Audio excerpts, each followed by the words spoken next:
तो आज का जो हम लोग का क्लास है, आज हम लोग वर्किंग ऑफ यूवी स्पेक्ट्रोस्कोपी के बारे में आज हम लोग पढ़ेंगे।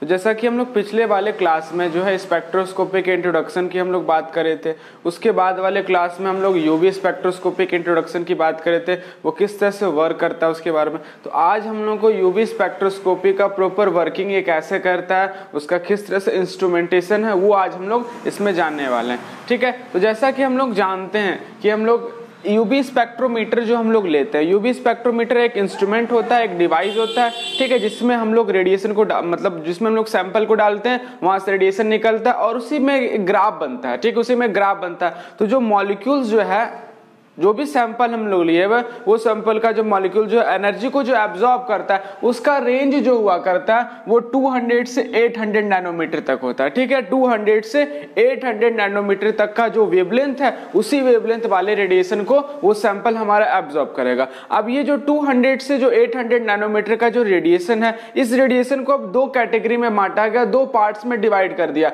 एक हो गया 200 से 400 नैनोमीटर और एक हमारा हो गया 400 से 800 नैनोमीटर। तो 200 से लेकर 400 नैनोमीटर वाले को हम लोग यूवी रेंज में रखे हैं, यूवी रेंज में रखे हैं। ठीक है, मतलब अल्ट्रा वायलेट रेंज में ये आता है। और 400 से जो 800 वाला जो रेंज है, इसे हम लोग जो है, इसे हम लोग विजिबल रेंज में रखते हैं। ठीक है, ये यूवी रेंज हो गया और ये हमारा विजिबल रेंज के अंदर में हम लोग रखते हैं। तो इसके नीचे वाला जो है, मतलब हम लोग जानते हैं 200 से 400 और 400 से 800, तो इसके नीचे वाला जो रेंज है, नीचे वाला रेंज मतलब 200 से कम वाला जो रेंज का वेवलेंथ है, वो वाले को एब्जॉर्ब नहीं कर सकता। वो वाला जब स्पेक्ट्रोमीटर हम लोग लेते हैं, या फिर जिसको हम लोग स्पेक्ट्रोफोटोमीटर या स्पेक्ट्रोमीटर बोलते हैं, ठीक है, तो वो यूवी स्पेक्ट्रोमीटर लिया करते हैं ना, तो उसके अंदर जो ऑक्सीजन का जो मॉलिक्यूल है, वो ऑक्सीजन के मॉलिक्यूल उसको एब्जॉर्ब कर लेता है। ठीक है, तो हम लोग कह सकते हैं कि स्पेक्ट्रा जो है वो 200 नैनोमीटर से कम वाला एनर्जी, कम वाले वेवलेंथ को एब्जॉर्ब नहीं करेगा। क्यों? क्योंकि ऑक्सीजन मॉलिक्यूल जो स्पेक्ट्रोमीटर में प्रेजेंट रहता है, वो उस ऑक्सीजन मॉलिक्यूल को एब्जॉर्ब कर लेता है। तो इसके लिए एक स्पेशल टाइप का अरेंजमेंट तैयार किया जाता है, तो वैक्यूम करके हम लोग उसको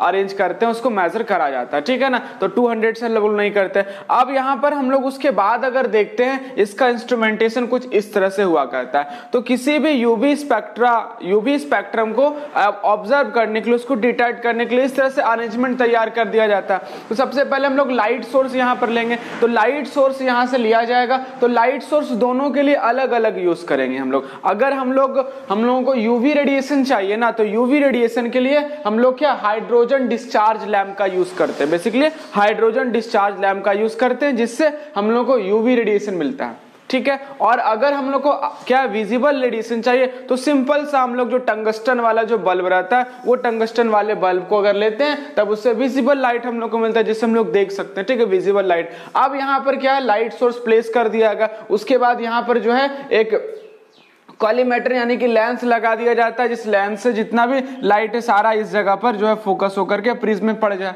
अब ये प्रिज्म में से जैसे ही लाइट आता है ना, तो यहाँ पर हम लोग जो प्रिज्म में लाइट आता है, अब ये प्रिज्म में लाइट आने के बाद ये क्या लाइट को पूरे को क्या कर दिया, 7 कलर में डिस्ट्रीब्यूट कर दिया। ठीक है, यहाँ पर प्रिज्म लगा देंगे, या ग्रेटिंग हम लोग लगाते हैं इसके लिए करने के लिए, तो इसको हम लोग मोनोक्रोमेटर कहते हैं। क्या कहते हैं? मोनोक्रोमेटर हम लोग कहते हैं। मतलब अलग अलग वेवलेंथ वाले को सबको स्प्लिट कर देगा। यहाँ से जो लाइट आ रहा था, उसमें तो सारा लाइट मिला हुआ था, जितना भी वेवलेंथ वाला लाइट, अलग अलग डिफरेंट वेवलेंथ वाला लाइट सब मिला था। तो प्रिज्म क्या करेगा, सभी को अलग अलग इसको डिस्ट्रीब्यूट कर देगा, अलग अलग बांट देगा। अब यहाँ पर एक वेवलेंथ सेलेक्टर हम लोग लगाते हैं, ठीक है, जो कि रोटेट करता है।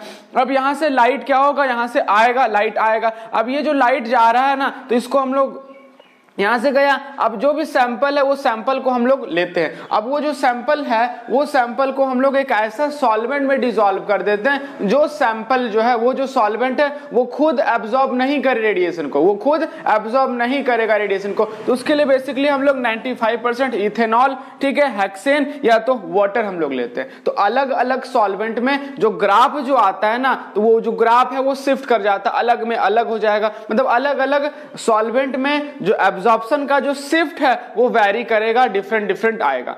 तो यहां पर हम लोग और क्या करते हैं, ये वाला जो सैंपल है उस सैंपल को एक क्वार्ज सेल में, जिसका लेंथ यहां से लेके यहां तक का लेंथ कितना होता है, तो 1 सेंटीमीटर लेंथ वाले में हम लोग प्लेस करते हैं। अब जैसे इससे रेडिएशन पास करता है तो पास करने के बाद इसमें जो भी सैंपल है वो मॉलिक्यूल क्या करेगा, उस रेडिएशन को एब्जॉर्ब करेगा, ठीक है, उस वेवलेंथ वाले को, पर्टिकुलर वाले को एब्जॉर्ब करेगा और कुछ रेडिएशन क्या होगा, निकल जाएगा। तो यहां पर जो लाइट आ रहा था इसका इंटेंसिटी ज्यादा है और जब एब्जॉर्ब कर लिया तो एब्जॉर्ब करने के बाद जो लाइट आया उसका इंटेंसिटी कम हुआ करता है और फिर हम लोग को डिटेक्टर में ग्राफ पता चलता है और उसी ग्राफ के हेल्प से हम लोग जो है वो पता करते हैं कि क्या नेचर है इसका, ठीक है। तो ये हमारा इंस्ट्रूमेंटेशन हुआ। यहां पर खास ध्यान देने वाला बात ये है कि जब हम लोग सैंपल जो ले रहे हैं उस सैंपल को एक ऐसा सॉल्वेंट में हम लोग डिसॉल्व करके यहां पर प्लेस करते हैं जो सॉल्वेंट खुद रेडिएशन को एब्जॉर्ब नहीं करे, ठीक है। और यहाँ का जो पाथ लेंथ है इसको एक क्वार्ज सेल के अंदर इसको बिठा दिया जाता है, क्वार्ज सेल के अंदर इसको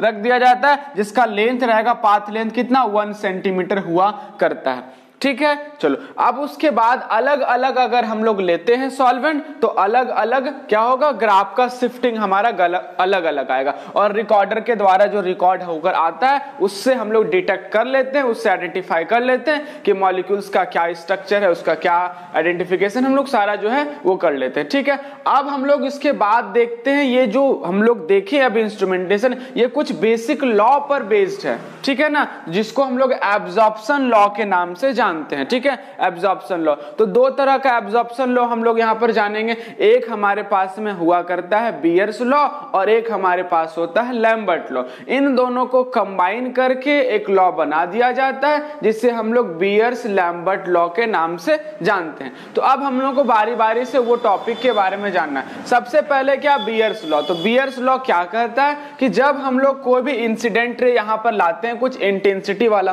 तो जैसे ही यहां से रे को पास करा जाता है किसी भी सैंपल के साथ में या किसी भी जो भी सैंपल हम लोग लिए हैं, जैसे पास करते हैं तो ये क्या करेगा कि जितना ज्यादा एब्जॉर्प्शन होगा, किस पर डिपेंड करेगा कि कितना ज्यादा ये लाइट आ रहा है, ये लाइट कितना ज्यादा एब्जॉर्ब कर रहा है, वो डिपेंड करेगा कि कितना कंसंट्रेशन है। सॉल्वेंट जो हम लोग ले रखे हैं, यानी कि जो भी हम लोग इसमें सैंपल ले रखे हैं, जो भी सॉल्यूशन है उसका कितना कंसंट्रेशन है। जितना ज्यादा कंसंट्रेशन होगा उतना ज्यादा एब्जॉर्प्शन होगा, ठीक है, जितना कम कंसंट्रेशन होगा उतना कम एब्जॉर्प्शन होगा। तो इसका स्टेटमेंट देखिए, when a beam of monochromatic light, अगर हम लोग मोनोक्रोमैटिक लाइट अगर इससे पास करते हैं, ठीक है ना, through the substance dissolved in non absorbing medium. कैसा होना चाहिए, नॉन एब्जॉर्बिंग, मतलब ये वाला एब्जॉर्ब नहीं कर सकना चाहिए, एब्जॉर्ब नहीं करेगा रेडिएशन को, केवल और केवल जो मॉलिक्यूल्स लिए हुए वही एब्जॉर्ब करेगा उस रेडिएशन को, ठीक है ना। तो then the absorption of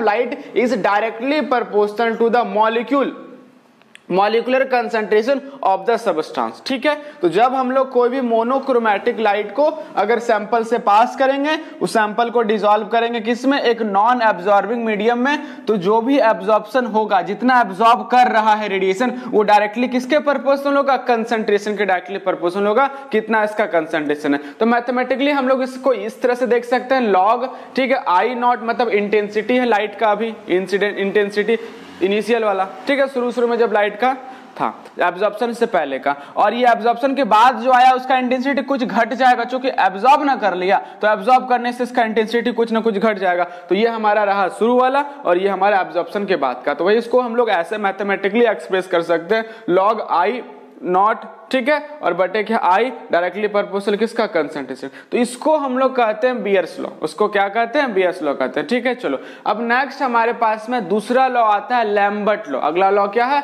Lambert law. बस वही चीज यहां पर भी है, बस यहां पर क्या है कि इसके लेंथ पर डिपेंड करेगा कि कितना लेंथ का हम लोग रखे हैं, सैंपल का जो कंटेनर है ना, वो कंटेनर कितना लेंथ का, लेंथ पर डिपेंड करेगा। तो वही जब मोनोक्रोमैटिक लाइट को हम लोग पास करते हैं किसी भी सैंपल में, उस सैंपल को हम लोग डिसॉल्व करके रख देंगे किसमें, नॉन एब्जॉर्बिंग मीडियम में।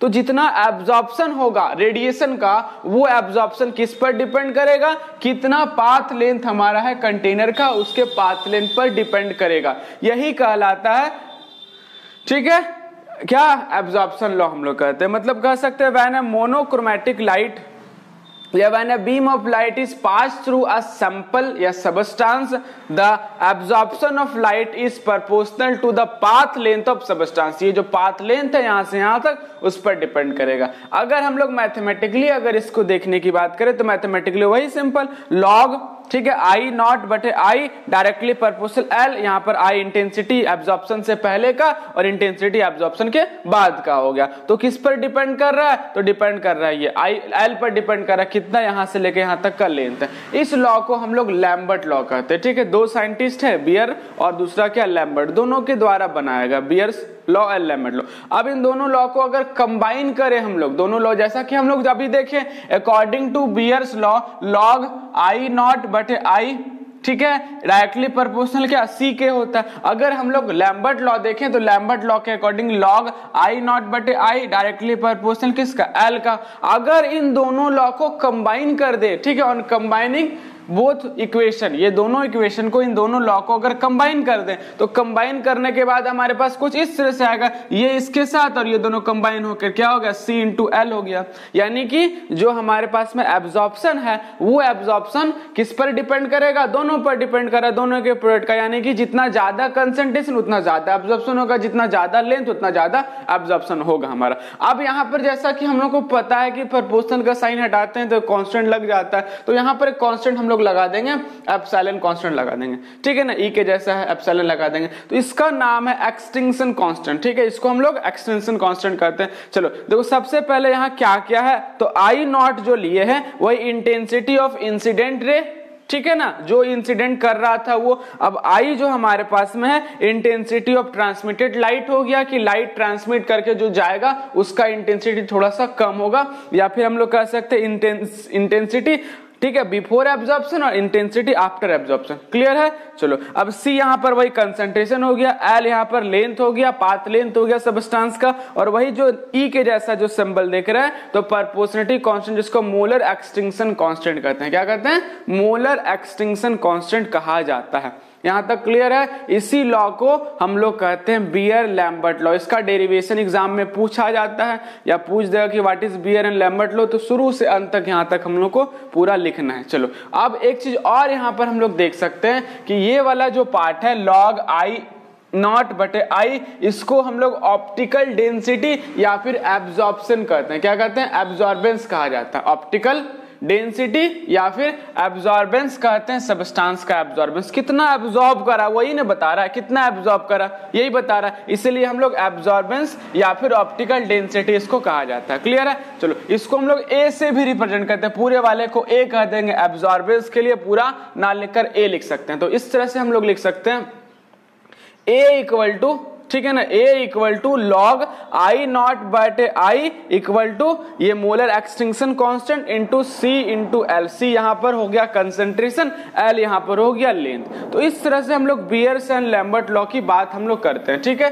तो ये आज का टॉपिक इतना ही रहा। फिर अगले क्लास में हम लोग आगे जो भी टॉपिक है वर्किंग के बारे में, जो भी इसका ट्रांजिशन है, किस तरह से ट्रांजिशन एक वाले से दूसरे वाले में जाता है, बाकी सारे टॉपिक को हम लोग फिर अगले वाले क्लास में जो है डील करेंगे। तब तक के लिए बहुत बहुत धन्यवाद।